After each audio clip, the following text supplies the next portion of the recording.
Bridget Riley is arguably one of the most important abstract artists, and certainly one of the most important female artists of her generation.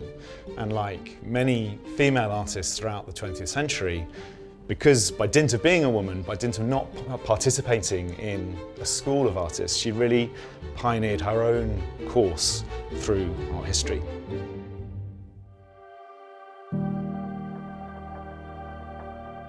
Delos from 1983 is one of the largest scale works from a body that is known as the Egyptian paintings. In the winter of 1979, Bridget spent some time travelling in Egypt and seeing the tombs of the pharaohs and the Valley of the Kings.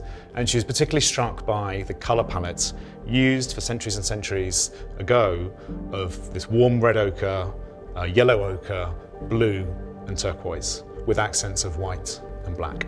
And that experience has completely shifted her palette that she used in her own paintings. To prepare for the work, she initiated by making a cartoon with paper. She painted gouache strips of paper, laid them down horizontally, and then arranged those strips to create the final composition. There's no pattern here, there's no repetition.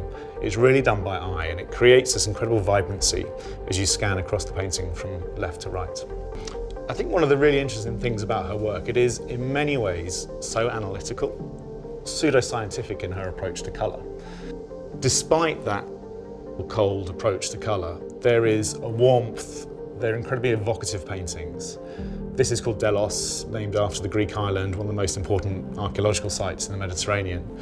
And I think that brings with it this evocation of history, of an ancient past, of myth, of wonder.